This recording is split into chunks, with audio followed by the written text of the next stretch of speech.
Assalamualaikum, salam sejahtera. Anda sedang menonton Agenda Awani. Malam ini kita ingin memberi tumpuan kepada khususnya apa yang disebut sebagai tabung bantuan COVID-19 Natma Malaysia dan juga apa yang disebut sebagai bantuan khas pengurusan kematian COVID-19 Natma. Kerana sebelum ini telah pun dimaklumkan khususnya berkaitan dengan tabung COVID-19 Natma yang diwujudkan ataupun yang ditubuhkan pada 11 Mac tahun 2020 antara lain untuk memberi bantuan khususnya kepada rakyat Malaysia ataupun individu yang terkesan ataupun terjejas akibat perlu menjalani perintah pengawasan dan pemerhatian bagi konteks COVID-19. Ini tertakluk kepada di bawah Seksyen 15-1 Akta Pencegahan dan Pengawalan Penyakit Berjangkit 1988 Akta 342 dan ini juga melibatkan ataupun merangkumi bagi individu yang menjalani rawatan di ward hospital yang dibenarkan oleh KKM. Pemberian bantuan adalah RM100 sehari dan satu lagi bantuan iaitu bantuan khas pengurusan kematian COVID-19 Natma. Ini antara lain pemberian secara one off ataupun sekali bayar RM5,000 kepada waris bagi pesakit yang telah pun meninggal dunia akibat jangkitan COVID-19. Tetapi untuk malam ini saya ingin bersama dengan Datuk Dr. Amiduddin Hasim. Datuk Dr. Amiduddin adalah Ketua Pengarah Natma Malaysia, dalam mana sudah tentu bila diumumkan ataupun telah pun dilancarkan tabung bantuan kedua-dua ini, ada beberapa perkara yang berbangkit. Sudah tentu kita melihat kepada kebelakangan ini dengan lonjakan kes, banyaklah bantuan ataupun permohonan yang yang dimohon. Sudah tentu kita nak lihat bagaimana pengurusan Natma untuk melihat kepada ada je lonjakan yang tinggi ini, bagaimana mereka menguruskan permohonan bantuan. Jadi Assalamualaikum Datuk. Waalaikumsalam. Datuk, sebelum kita nak bercakap tentang sedikit rungutan, mungkin ada komplain lah khususnya di media sosial ya, berkaitan dengan bila agaknya mereka yang memohon untuk tabung bantuan ini, sama ada tabung bantuan COVID-19 Natma ataupun bagi bantuan khas pengurusan kematian.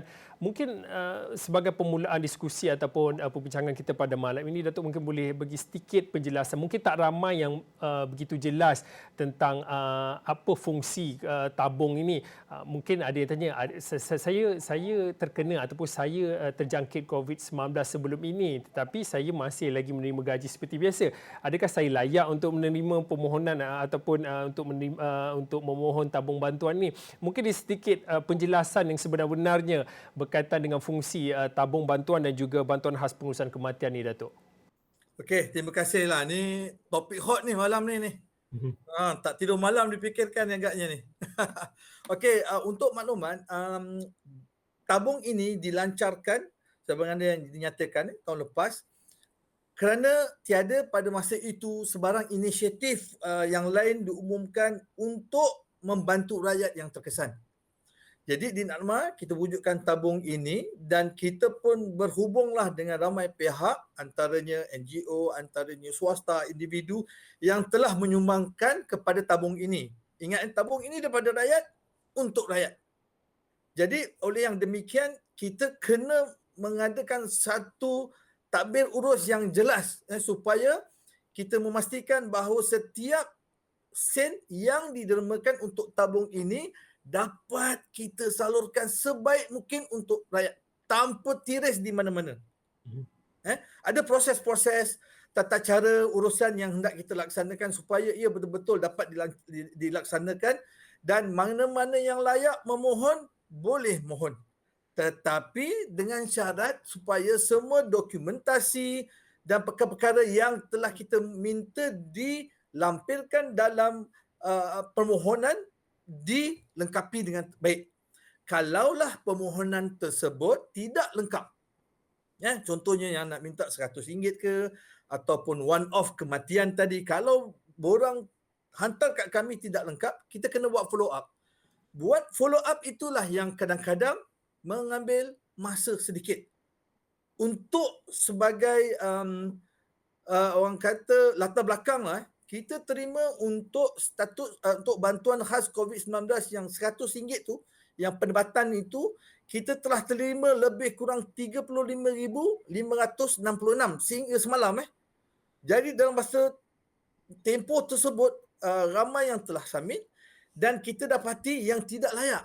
Tidak layak lebih kurang dalam 11,450 orang. atas pelbagai perkara lah. Contohnya mereka ini sebenarnya walaupun tidak bekerja, mereka menerima gaji. Ataupun mereka ni memang daripada dia macam suri rumah lah. Tidak ada pendapatan yang dikaitkan dengan COVID-19 dan sebagainya. Tetapi kita telah berjaya memproses dan lebih kurang dalam 24,000 orang telah layak menerima bantuan yang RM100 ni lah. Lebih kurang dalam 22 juta ringgit telah kita salurkan kepada mereka yang layak tadi. Macam saya cakap tadi, kita kena memastikan setiap submission borang yang dihantarkan kita diproses sebaik mungkin supaya yang betul layak dapat kita bantu. Jadi yang kadang-kadang rakan yang tidak dapat tadi, mereka still buat follow up, mereka hantar juga. Banyak juga kita menerima borang-borang yang orang kata tadi apa? Permohonan yang berganda lah. Masih hantar. Jadi itu yang kadang-kadang ia memberi sedikit masa untuk kita membuat proses tadi. Kalaulah dulu kita menerima lebih kurang mula-mula kita lancarkan tahun lepas kes kurang pada 1,000 lah kan. Setiap hari kadang-kadang 500, 20, 50, 350. Kita menerima lebih kurang dalam 60 hingga 70 borang permohonan. Tetapi pada masa ini dengan kes lebih daripada 20,000 setiap hari, kita menerima lebih kurang macam 250 hingga 300 borang setiap hari. Inilah yang kita akan proses. Kita akan proses, insya-Allah kita akan proses. Mana yang tak lengkap, kita kena buat follow up. Mana yang lengkap, kita proses terus dan boleh kita laksanakan pembayaran tadi. Itu yang berkaitan dengan RM100 yang kita cakap tadilah, 100 bantuan khas COVID. Dan untuk bantuan khas pengurusan kematian yang RM5,000 ni agak complicated sedikit yang ini. Kita tahu lebih kurang dalam 16,000 jumlah kematian yang telah dinyatakan oleh Kementerian Kesihatan Malaysia. Tetapi sehingga kini kita telah menerima permohonan sebanyak 4,311 sehingga semalam. Maksudnya di sini ramai lagi yang tidak memohon. Kalaulah rasanya ramai lagi nak memohon, walaupun kematian itu berlaku pada tahun lepas, by all means insya-Allah hantar dan kita akan proses sebab layak. Layak. Cuma dalam hal ini ada banyak perkara yang melewatkan pembayaran sebab kita hendak mendapat data yang boleh kita rujuk kepada Kementerian Kesihatan Malaysia. Ada juga rakan-rakan yang membuat permohonan borang yang tidak lengkap. Itu susah untuk kita membuat follow up. Ada juga kes-kes yang mana contohnya dia telah sihat, arwahnya telah sihat, dikeluarkan daripada hospital, maksudnya luar daripada fasiliti Kementerian Kesihatan, dan 5-6 hari selepas itu dia meninggal. Jadi anggapan mereka ialah arwah meninggal kerana COVID-19. Itu yang kita kena cek dengan Kementerian Kesihatan, apakah justifikasi tersebut boleh diterima. Sebab autoriti dalam hal ini ialah Kementerian Kesihatan. NAKMA mempunyai tanggungjawab untuk mencari sumber bagi tabung ini, kita proses dan kita keluarkanlah wang tersebut pada mereka yang layak. Datuk, minta maaf kalau saya nak mencelah. Mungkin tadi pun disebut tabung ni dari rakyat dan hujungnya pun untuk rakyat. Kalau diikutkan dengan jumlah yang permohonan dihantar lebih pada 35,000, tapi kalau jumlah yang tak layak ataupun permohonan ditolak lah, angkanya pun cukup besar, lebih pada 11,000. Setiap hari NATMA menerima lebih kurang 200 ke 300 permohonan sehari untuk diuruskan. Mungkin untuk waktu ini, bagi mereka yang telah pun memohon, tadi pun dikatakan antara sebab-sebab ditolak borang tak lengkap, follow up kena dibuat berkali-kali. Bagi mereka yang mahu ataupun yang berhasrat untuk memohon semula, mungkin diberi peluang itu, dan mungkin daripada Natma sendiri, apa cara dan juga strategi untuk permudahkan pemberian bantuan ini? Kerana kita tahu, kalau boleh saya nak petik daripada apa yang sebelum ini yang diutarakan ataupun diberi tempuan bagi anak-anak yang kehilangan ibu bapa, yang menjadi yatim ataupun yatim piatu kerana ibu bapanya meninggal dunia akibat COVID-19.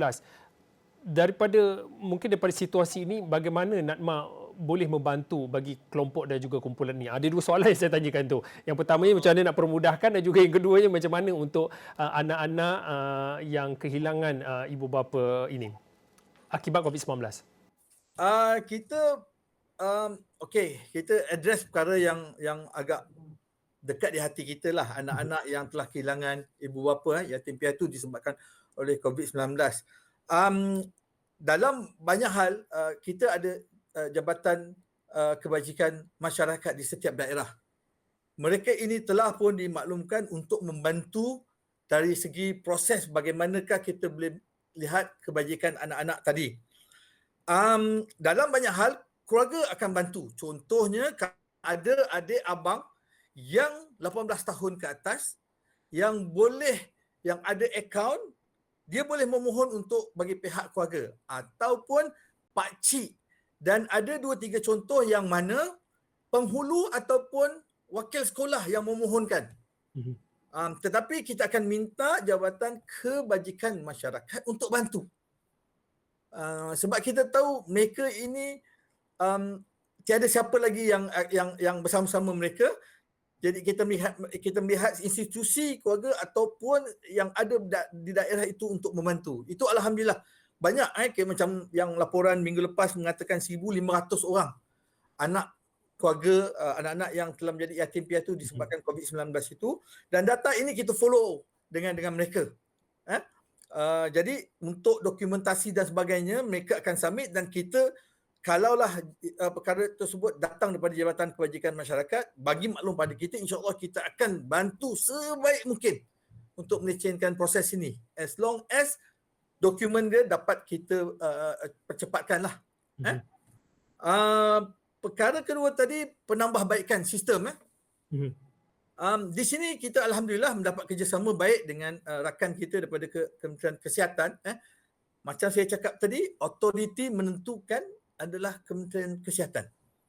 Kalau mereka kata ada kaitan, maksudnya kita terus salurkan. Tetapi kalau mereka perlu rujukan, kerana sekarang ada kes-kes yang mana kematian brought in death. Maksudnya dia meninggal di rumah, di luar daripada fasiliti Kementerian Kesihatan. So kita perlu mendapatkan rujukan pakar tadi, sama ada daripada PKD, Pejabat Kesihatan Daerah, dan sebagainya, mengatakan bahawa memang mereka ini telah meninggal kerana COVID-19. Macam saya cakap tadi, ada juga yang telah pun sihat, balik ke rumah, dan kita dapati bahawa dia meninggal tidak di bawah kes COVID-19. Itu kita dapat penjelasan sebab kita tidak boleh membayar pada mereka. Ada juga kes-kes ikut pengalaman kami yang kami membuat rujukan, dia ni meninggal tetapi kerana kes macam tadi dia kebumikan cara bagaimana COVID-19 dilaksanakan, padahal dia telah pun keluar daripada fasiliti Kementerian Kesihatan, hospital ke PKRC dan sebagainya lah. So apabila dia dikebumikan secara COVID-19, sangkaan mereka bahawa mereka yang dikebumikan itu adalah pesakit COVID-19, padahal dia telah sihat.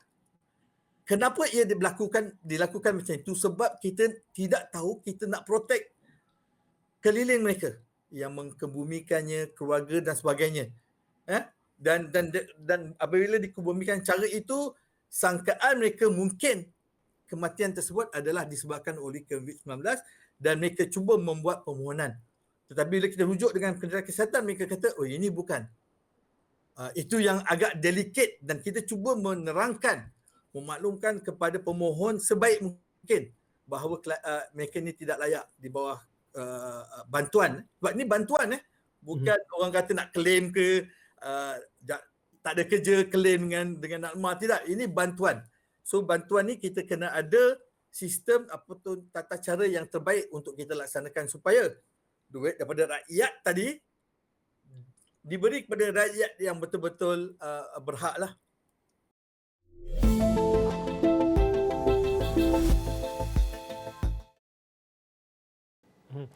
Datuk, mungkin pada waktu ini daripada situasi yang dikongsikan Datuk tadi, kita melihat kepada lonjakan kes kebelakang ini. Kita tahu kalau angka kematian pun dah melebihi pada 16,000, angka kes positif pun melebihi pada 1.7 juta dan pastinya akan meningkat hari demi hari. Untuk waktu ini, tadi pun dikatakan ini adalah satu cabaran untuk NADMA untuk menguruskan sistem sedia ada, tata cara, tata kelola untuk menghulur ataupun menyalurkan bantuan yang disediakan, kerana ini bantuan bukan tuntutan yang disebutkan oleh Datuk tadi. Mungkin pada waktu ini bagaimana data-data itu dikumpulkan, data-data berkaitan dengan pesakit ataupun waris-waris bagi pesakit COVID-19 yang telah meninggal dunia. Mungkin boleh dikongsikan perkongsian data dan juga pengumpulan data yang dilakukan oleh NADMA supaya sistem ataupun agihan bantuan ini dapat disalurkan dengan betul dan juga tertib. Kita ada task force antara kami dengan Kementerian Kesihatan lah. Data itu sentiasa mereka cuba update. Tapi cabarannya macam saya nyatakan tadi, kalaulah kematian ataupun kejadian tersebut berlaku di luar fasiliti Kementerian Kesihatan yang boleh dipantau setiap hari. Kalau berlaku di rumah, kita kena buat sedikit postmortem, verifikasi bahawa kematian dia ada sekaitan dengan COVID-19. Kemudian barulah Kementerian Kesihatan boleh data masukkan ke dalam database yang boleh kita rujuk sama. Jadi itu berlaku antara dua pihak, kita bekerjasama. Tetapi cabarannya tetap adalah pengesahan tadi akan mengambil sedikit masa. Dan apabila mengambil sedikit masa, itu yang akan menyulitkan kita untuk menyalurkan bantuan tadi secepat mungkin. Kita masih menunggu lagi bahawa data dokumentasi tadi dapat diberikan pada kita. Kadang-kadang dokumentasi ni pun kita cuba permudahkan. Contohnya dahulu kita minta mereka post. Tapi dalam keadaan PKP dan sebagainya, nak post lagu mana kan? Sebab jabat pos pun tutup. Jabatan Pendaftaran Negara pun tutup. Jadi kita permudahkan. Boleh WhatsApp, boleh email. Tapi bila WhatsApp dengan email, ia mengambil sedikit masa untuk kita transferkan. Jadi satu dokumen yang sahih untuk kita proses. Kita cuba bantu sedapat yang mungkin. Cuma pemprosesan tadi akan mengambil sedikit masa apabila setiap hari kita sekarang pun ada banyak borang yang kita masih dalam proses. Dan kita pun sudah tambah kaki tangan dan sebagainya untuk memastikan prosesan ini dapat dilaksanakan secepat mungkin. Tetapi macam saya cakap tadi, tolong beri dokumen yang lengkap. Kalau tak lengkap, kita kena follow up, tunggu lagi. Saya tahu kadang-kadang pemohon yang ada sentiasa communicate dengan kita, dia kata dah submit semalam dah. Bila nyatakan saya submit 2 minggu yang lepas, kita pun cari 2 minggu lepas memang tak jumpa lah borang tu kan. Jadi itu perkara-perkara yang kita sedang alami. Ini bukan saya nak cakap alasan, tetapi apa yang berlaku dan kita cuba menangani dengan task force yang kita bangunkan tadi. Kalaulah dulu 70-60 borang sehari, sekarang 300 satu hari. So setiap hari banyak lagi perkara-perkara yang permohonan yang kita terima, kita akan cuba menanganinya secara terbaiklah. Datuk, dalam kesempatan ini sambil-sambil kita bercakap dan juga memberi tumpuan kepada bantuan yang dikhususkan untuk mereka yang terjejas, itu tabung bantuan COVID-19 dan juga bantuan khas pengurusan kematian. Kalau bercakap tentang NADMA ni, sebenarnya fungsinya lebih besar dan sebenarnya banyak kerja yang NADMA perlu beri tumpuan. Kalau boleh pada waktu ini, kalau boleh saya nak masukkan sikitlah dalam diskusi dalam agenda Wani malam ini. Biasanya kita tahu NADMA ni kalau nak menjelang musim banjir lah ataupun musim tengkujuh ataupun musim monsun timur laut, NADMA lah yang orang kata bersilat dahulu untuk bersiap siaga untuk menghadapi situasi ini. Tetapi kita tahu dalam pandemik ini sudah tentu cabaran untuk NADMA ini berganda, bencana dalam bencana kan. Mungkin pada waktu ini Datuk mungkin boleh kongsikan cabaran yang dihadapi oleh NADMA dan bagaimana NADMA menguruskan satu hal tentang pandemik COVID-19 ni, sebab PKRC pun di bawah pengurusan NATMA ya. Mungkin boleh dikongsikan cabaran kali ini cukup berbeza bagi NATMA sendiri sebagai agensi pengurusan bencana Malaysia ketika tempoh pandemik ini. Um, kita nak kaitkan bencana dengan bencana tadilah. Kita tahu setiap hujung tahun berlakunya orang panggil MTL, Monsun Timur Laut, ataupun musim tengkujuh. Dan bila musim tengkujuh ni, kita telah melaluinya tahun lepas.